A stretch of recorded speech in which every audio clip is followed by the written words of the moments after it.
So you want to know about prostate cancer surgery? Well, in this video, you'll learn all about prostate cancer surgery, robotic prostatectomy, and why you need to think twice before agreeing to this so-called treatment. Welcome to HEALTHdrum. I'm Dr. Bert Vorstman, a urological surgeon, and this channel is all about routine medical conditions, self-care, and cash pay healthcare options, so you can be informed and in control of your healthcare needs. If you want to know about fact-based healthcare, hit the subscribe button below. We get contacted by patients, providers, and employers regularly looking for ways to ease their healthcare burdens. So feel free to reach out with an email or hit the comment section below. Now here's a summary of what this video is all about. So here's a summary of what this video is about with respect to prostate cancer surgery. And the most important question, is it life-saving? Then we'll get into the original prostate cancer surgery study and its claims of benefits, none of which were true. And then we'll discover how this unsafe and ineffective surgery morphed into the robotic prostatectomy. Now, before we get into it, we have to let you know about the disclaimer. The information provided by HEALTHdrum is for educational and informational purposes only and is not a substitute for professional medical advice. Consult a licensed physician for medical advice, diagnosis, or treatment. You can pause the video to read the disclaimer completely, or you can go to the description and read it there also. So let's get into it. You've probably been told by the doctor that you're an ideal candidate, and now your wife or partner wants you to get on with it and get it cut out sooner than later.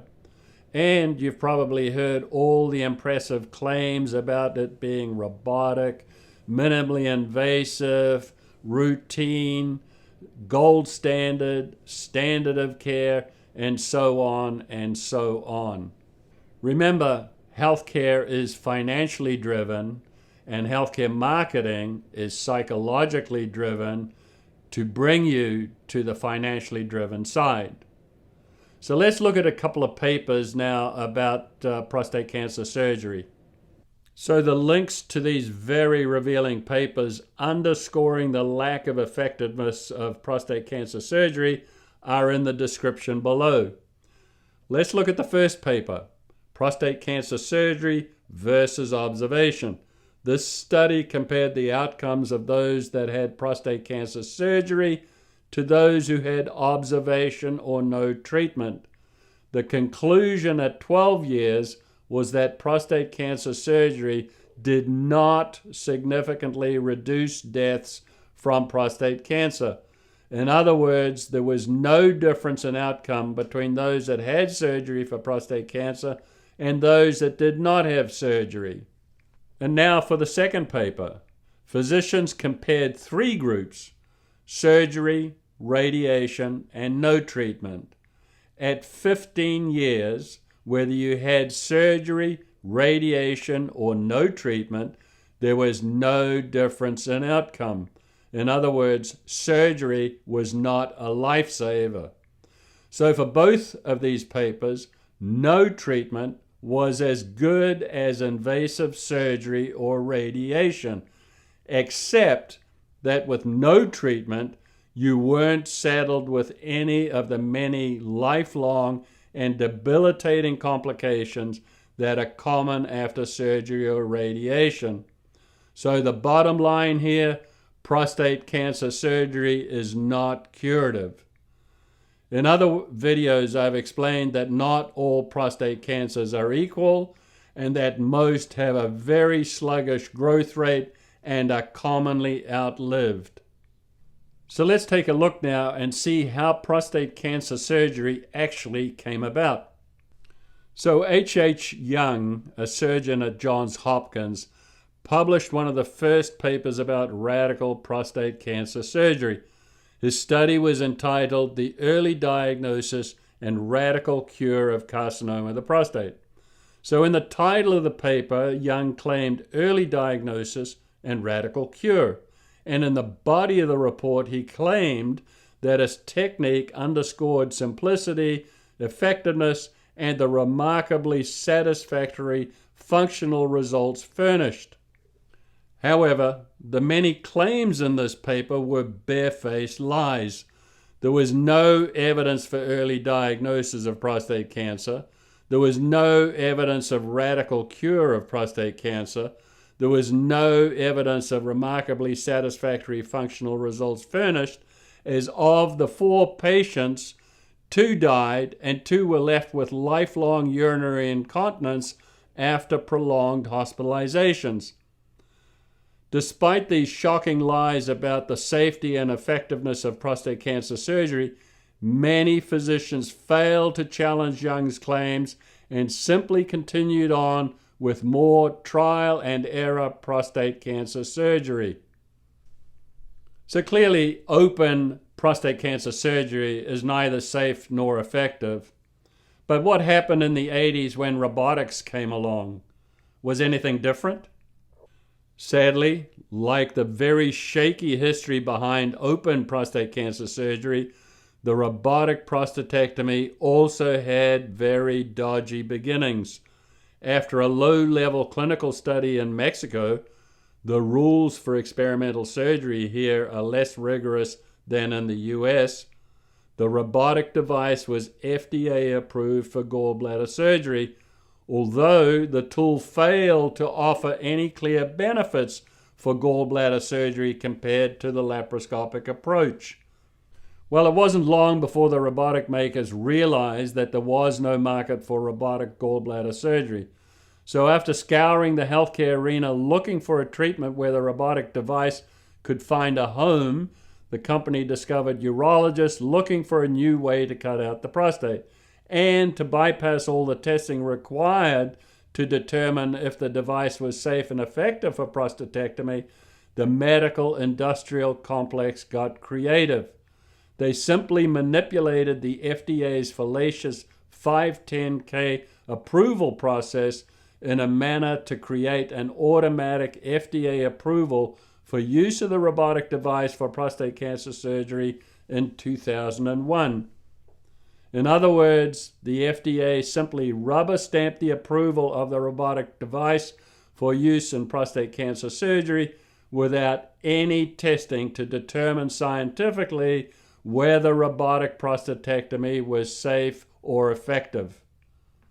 So what are the downstream effects of robotic prostate cancer surgery when robotic prostatectomy bypassed all scientific testing for safety and benefits? Let's check. Cutting out a prostate cancer is associated with a huge list of potential complications. There are all the general complications that include blood loss, deaths, thrombosis, embolism, depression, suicide. Then there's the major problem with residual cancer or positive margins in some 11 to 48% of cases, and a rising PSA, or a so-called biochemical recurrence, which happens in about 33% of cases and simply means that cancer cells somewhere are generating a PSA. Then there are the effects on the penis. Shortened penis, penile pain, penile numbness, penile wasting, penile bending, as well as testicular pain, rectal injury, and others. Then there's the loss of manhood and libido, as well as complete or partial loss of erections, a lack of emission, a lack of ejaculation or ejaculating urine, pain on orgasm, infertility, and so on. Then there's the bladder complications that includes urinary leakage, bladder neck scarring, bladder stones, urinary tract infections, urethral strictures, etc., etc. Unsurprisingly, with this track record, the FDA's MAUD, Manufacturing and User Facility Device Experience site, recorded a great uptick in adverse events for the robotic device in radical prostate cancer surgery. And these bad results occurred even in so-called experienced surgical hands. Now, although surgeons were well aware that the robotic prostatectomy was unsafe and ineffective, they chose instead to focus their attention on post-operative remedies instead of abandoning this procedure. Physicians have known for many years that prostate cancer surgery fails to save significant numbers of lives and was associated with a long list of potentially debilitating complications. Not only did these complications impact patients directly, but they impacted the quality of life of the wives, partners, and girlfriends of these patients indirectly. Yet, physicians ignored the facts and instead pressed on with their dishonest, informed consents and shared decision-making agreements for the surgery as though it was safe and effective. As well, urologists developed techniques to manage expectations along with post-operative counseling programs to deal with the many limp and leaking complications caused by the surgery. And they treated the many positive margins and rising PSAs with another radical treatment, radiation.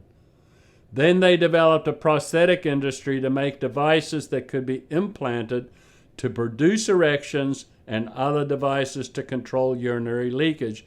And when these devices broke down, as they commonly did, patients underwent more surgery and costs to repair or replace these devices.